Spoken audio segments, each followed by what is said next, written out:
Hey guys, Andrew here. Today I'm just gonna walk through another one of my games that I played recently. I had white pieces, and let's get started. I opened with pawn to e4. My opponent played c5, the Sicilian defense. And for the next few moves it was pretty standard Sicilian. I played knight to f3, pawn to d6, pawn to d4, and at this point we're getting into the open variation when the pawns exchange. And at this point with this move a6, it gets into the Najdorf variation. But I immediately break away from the main line because I didn't know the main line when I was playing the game. I played bishop to c4. A move that follows the main line is you move the dark squared bishop, possibly either to e3, or a sharp variation is bishop to g5. But anyways, let's continue on. I made the move bishop to c4 because this is a move that I'm more familiar with at the moment because I've been studying the Italian game. And this move bishop to c4 is the kind of signature move of the Italian game. Alright, let's continue. He attacked my queen right away. I parry quickly with a pawn. He just gets out of the way. I move my knight back down to e2 to free up my pawn here. Alright, he plays e6, planning a pawn push to d5 most likely. And at this point I move my knight to c4, and this forces an exchange between my knight and his bishop. And so he moves his bishop back to g6 so that when I take with a knight he can retake with a pawn instead of with his knight, which would then end up way over here in h5. It wouldn't be a good position for his knight. Alright, so I go ahead and exchange. He takes back with the h pawn, which in my opinion at the moment is a mistake. Taking back with the f pawn keeps your king side more intact than it would be otherwise. Recapturing with this h pawn does immediately activate the rook, but it does weaken your king side more, I think, than recapturing with the f pawn.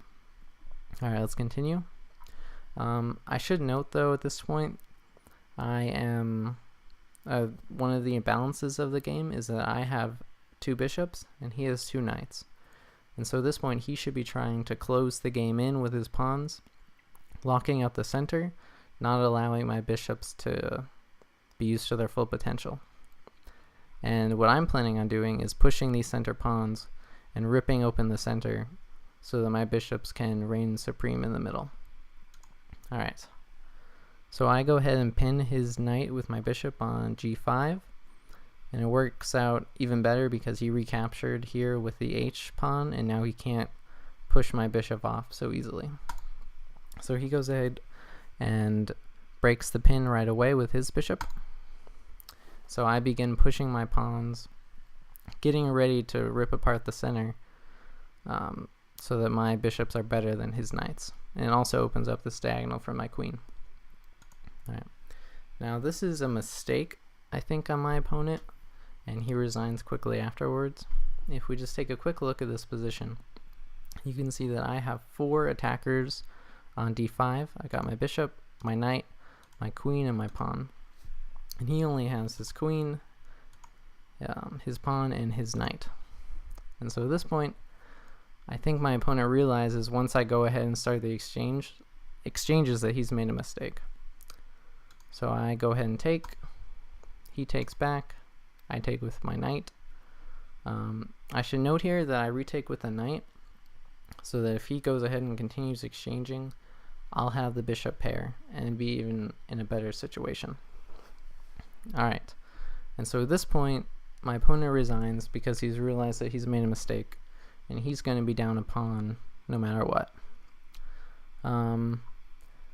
I wouldn't necessarily advise resigning at this point because especially in this level of chess, which is very beginner level, it's likely that I'll make a mistake at some point, and I'm not going to capitalize on every weakness of my opponent.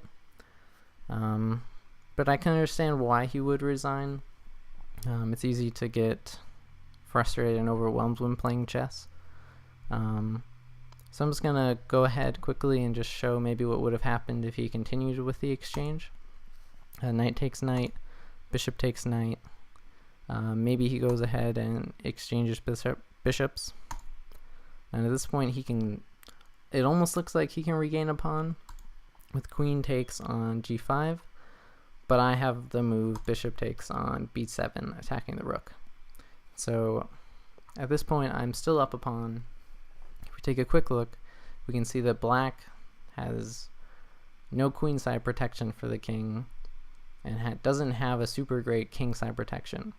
Whereas at this point, I can either castle safely on the queen side or the king side. And so I think in the end it was a good move for my opponent to resign if we were both very advanced chess players. But especially I just want to emphasize the point that we're both very much beginners and amateurs at chess, and we should always just continue with our games to learn as much as we can. Alright, thank you for watching, and I will catch you next time. Bye.